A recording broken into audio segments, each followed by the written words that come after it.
भारत पाकिस्तान के तनातनी माहौल में तस्वीरें अब कुछ साफ हो रही हैं। जिनको भारत के साथ खड़ा होना था, जिनको दोस्ती निभानी थी, वो दुश्मन का काम कर रहे हैं। भूकंप के समय जब हमने ऑपरेशन दोस्त चलाया और हमने इंसानियत निभाई, कोविड काल में हमने वैक्सीन से लेकर मेडिसिन सप्लाई की, वो देश पाकिस्तान के साथ हमेशा खड़ा रहा है।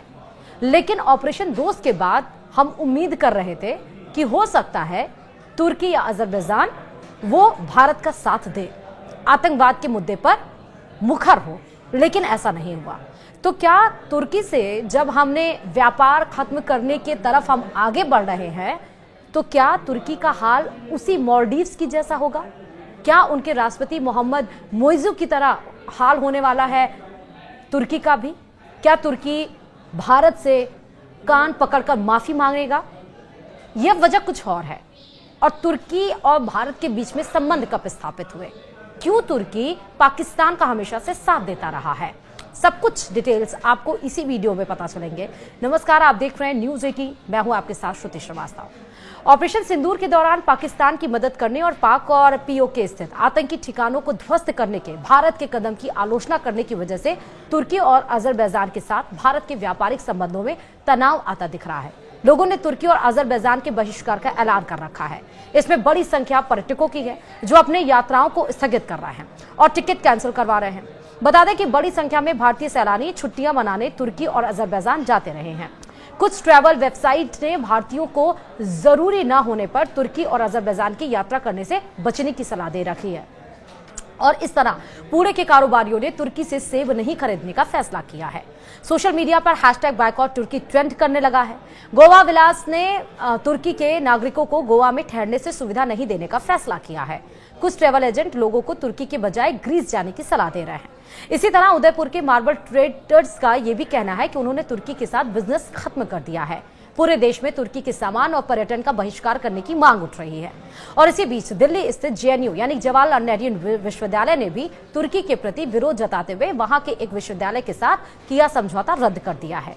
इस फैसले के बारे में जेएनयू ने सोशल मीडिया पर एक पोस्ट करते हुए जानकारी दी, जिसमें लिखा गया, राष्ट्रीय सुरक्षा कारणों से जेएनयू और तुर्की के इनोनो विश्वविद्यालय के बीच समझौता ज्ञापन यानी कि एमओयू को अगली सूचना तक निलंबित कर दिया गया। जेएनयू राष्ट्र के साथ खड़ा है। इसके अलावा इज माई ट्रिप और इक्सगो जैसे ऑनलाइन यात्रा मंच ने इन देशों की यात्रा के खिलाफ परामर्श जारी किया। वास्तव में भारतीय कारोबारियों ने भी तुर्की के सेब और संगमरमर जैसे उत्पादों का बहिष्कार करना शुरू कर दिया। दरअसल भारत ने 22 अप्रैल को कश्मीर के पहलगाम आतंकी हमले के बाद पाकिस्तान और उसके कब्जे वाले कश्मीर में 9 आतंकी ठिकानों के नष्ट करने के लिए 7 मई को ऑपरेशन सिंदूर शुरू किया था। इसके बाद पाकिस्तान द्वारा किए गए आक्रमण का जवाब ऑपरेशन सिंदूर के तहत दिया गया। भारत और पाकिस्तान ने पिछले शनिवार यानी कि 10 मई को शाम 5 बजे से जमीन, हवा और समुद्र पर सभी तरह की गोलीबारी और सैन्य कार्रवाइयों को रोकने के सहमत बनने की घोषणा की थी। संघर्ष के दौरान पाकिस्तान ने भारतीय सेना प्रतिष्ठानों को निशाना बनाने के अपने असफल प्रयासों में तुर्की के ड्रोन का इस्तेमाल किया था। तुर्की और अजरबैजान दोनों देशों ने पाकिस्तान और उसके कब्जे वाले कश्मीर में आतंकी ठिकानों पर भारत के हमले की आलोचना की थी। तुर्की और अजरबैजान को भारत से कितना निर्यात हो रहा है, वो सबसे पहले आपको बताते हैं। भारत का तुर्की को निर्यात अप्रैल 2024 से फरवरी 2025 के दौरान $5.2 अरब रहा, जबकि 2023 से 2024 में ये $6.65 अरब था। यह भारत के कुल $437 अरब के निर्यात का सिर्फ 1.5% है। वहीं भारत का अजरबैजान को निर्यात अप्रैल 2024 से फरवरी 2025 के दौरान मात्र $8.6 करोड़ रहा, जबकि 2023 से 2024 में यह $8.96 करोड़ था। यह भारत के कुल निर्यात का मात्र 0.02% है। तुर्की और अजरबैजान से भारत का कितना आयात है, वो भी आपको बताते हैं। दरअसल तुर्की से भारत का आयात अप्रैल 2024 से फरवरी 2025 के दौरान $2.84 अरब था, जबकि 2023 से 2024 में यह $3.78 अरब था। यह भारत के कुल $720 अरब के आयात का सिर्फ 0.5% है। वहीं भारत में अजरबैजान से आयात अप्रैल 2024 से फरवरी 2025 तक 19.3 करोड़ अरब था, जो 2023 से 2024 में 7.4 अरब यानी भारत की कुल आयात मात्र 0.002% था। साफ है कि भारत का दोनों देशों के साथ व्यापार अधिशेष है।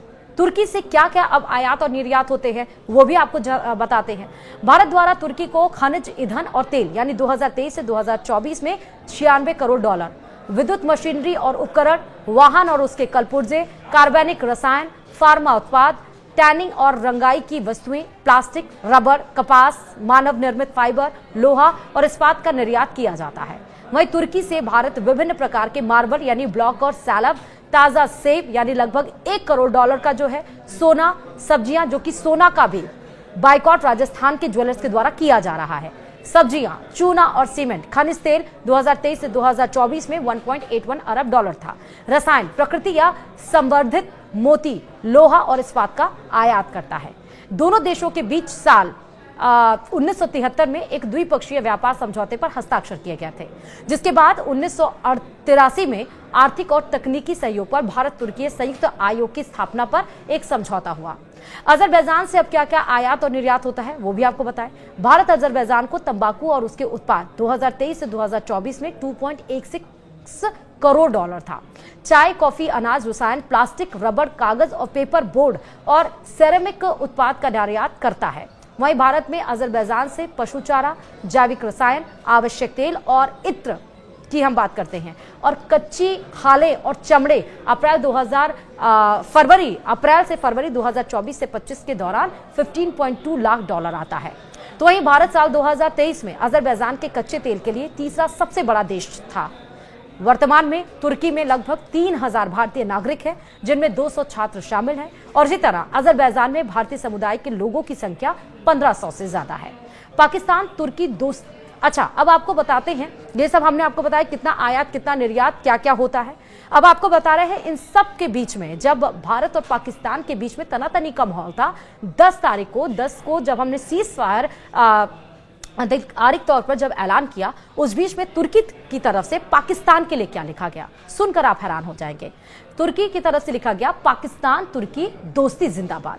ये शब्द तुर्की के राष्ट्रपति रेसेप तैयब एर्दोगान ने सोशल मीडिया प्लेटफॉर्म एक्स पर लिखे हैं। बीते मंगलवार को पाकिस्तान के प्रधानमंत्री शहबाज शरीफ ने एर्दोगान का शुक्रिया अदा किया और फिर उन्हें इस अंदाज में शहबाज शरीफ को जवाब दिया। भारत और पाकिस्तान जब संघर्ष के दौरान आमने सामने थे, तब तुर्की खुलकर पाकिस्तान का साथ दे रहा था। ऐसा पहली बार नहीं जब तुर्की भारत पाकिस्तान के किसी मसले पर पाकिस्तान के साथ खड़ा हुआ हो। संयुक्त राष्ट्र जैसे अंतर्राष्ट्रीय मंचों पर तुर्की ने कई मौकों पर पाकिस्तान का समर्थन किया। भारत और पाकिस्तान के बीच संघर्ष शुरू होने के बाद 9 मई को एर्दोगान ने पाकिस्तान के समर्थन में एक्स पर पोस्ट किया था, जो मैंने आपको बताया। उन्होंने पाकिस्तान के लोगों को भाई की तरह बताया था और उनके लिए अल्लाह से दुआ की बात कही थी। साथ ही उन्होंने पहलगाम हमले के अंतर्राष्ट्रीय जांच वाले पाकिस्तान के प्रस्ताव का भी समर्थन किया था। हमले के कुछ दिन बाद टर्किश एयरफोर्स का C-130 जेट पाकिस्तान में लैंड हुआ था। हालांकि तुर्की ने इस लैंडिंग को ईंधन भरने से जोड़ा था। इसके अलावा संघर्ष से पहले तुर्की का युद्ध पोत भी कराची पोर्ट पर था और तुर्की ने इसे आपसी सद्भाव से जोड़ा था। संघर्ष के दौरान भारत ने यह दावा किया था कि 8 मई को पाकिस्तान ने बड़ी संख्या में ड्रोन से हमला किया था, जो तुर्की निर्मित सोनगार ड्रोन्स थे। हालांकि पाकिस्तान के रक्षा मंत्री ने हमले की बात से इनकार किया था। सोनगार ड्रोन्स हथियार ले जाने में सक्षम UAV यानी कि मानव रहित हवाई वाहन है, जिसे तुर्की की डिफेंस फर्म आसिस गार्ड ने डिजाइन और विकसित किया है। तुर्की पश्चिम एशिया में इकलौता ऐसा देश था जो पाकिस्तान के साथ था। खाड़ी के दूसरे देशों ने पाकिस्तान के प्रति समर्थन से परहेज किया था। साल 2023 के फरवरी महीने में तुर्की और सीरिया में खतरनाक भूकंप आया था। हजारों लोगों की मौत हुई थी और लाखों लोग बेघर हो गए थे।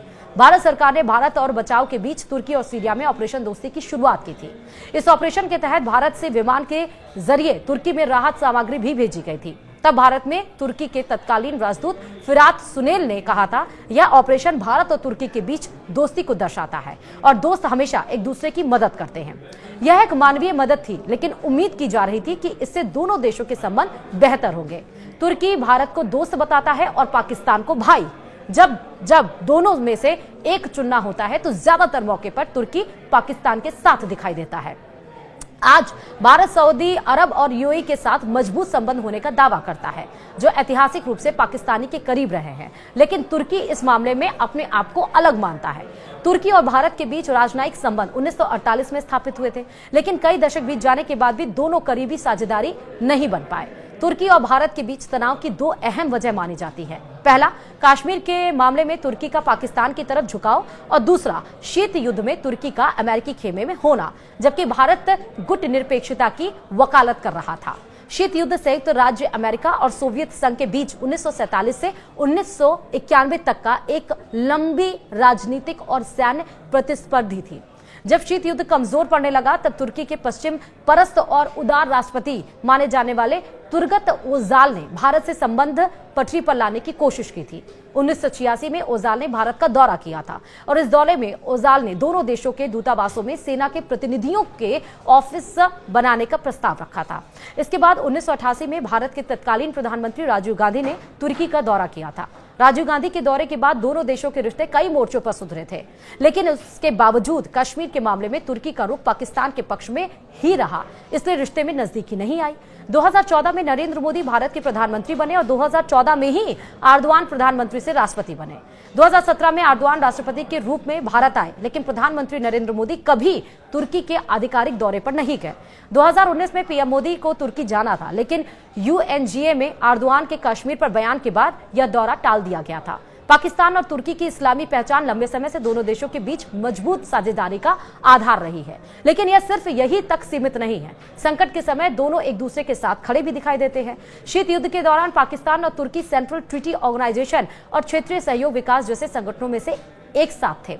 पाकिस्तान ने सरप्राइज में ग्रीस के खिलाफ तुर्की के दावों का लगातार समर्थन किया था और इसके लिए पाकिस्तान साल 1964 से और 1971 में सैन्य सहायता देने का वादा कर चुका है।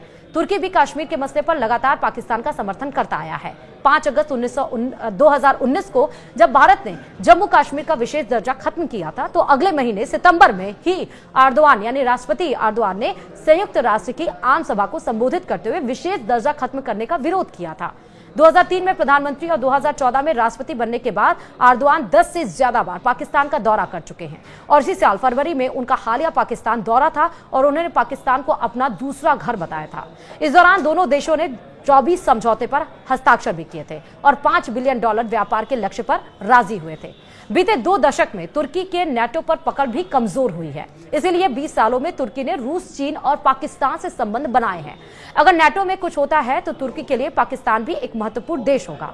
दूसरा पहलू यह भी है कि हथियारों के मामले में एक तरफ पश्चिमी देश हैं तो दूसरी तरफ चीन और तुर्की भी उभरकर सामने आ गया है। भारत पाकिस्तान संघर्ष में तुर्की अपने हथियारों का परीक्षण कर रहा था और वह चाहता है कि उसके हथियारों को पूरी दुनिया खरीदे।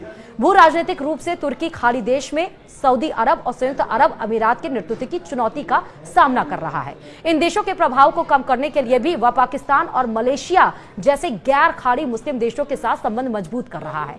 इसके साथ ही तुर्की हिंद महासागर पर अपना फोकस बढ़ा रहा है। हाल के सालों में तुर्की की नौसेना और पाकिस्तानी नौसेना ने हिंद महासागर में कई साझा युद्ध अभ्यास भी किए हैं, लेकिन जब उसकी इकोनॉमी पर्यटन है और उस पर जब वॉर कर रहा है, जब ट्रेड दोनों के बीचों में ट्रेड के समझौते जब लगभग अच्छे हो रहे थे, उस पर जब भारत वॉर कर रहा है, तो अब समझ जाना चाहिए कि मालदीव्स की तरह भारत के सामने जिस तरह मालदीव्स ने घुटने टेके, उस तरह से तुर्की भी अब वो दिन दूर नहीं है जब कान पकड़कर भारत से माफी मांगने के कगार पर खड़ा हो जाएगा। फिलहाल आप इस वीडियो के बारे में क्या सोचते हैं, कमेंट बॉक्स में जाकर अपने कमेंट जरूर लिखिएगा। इसी के साथ इस वीडियो में फिलहाल अभी लेता है। नमस्कार।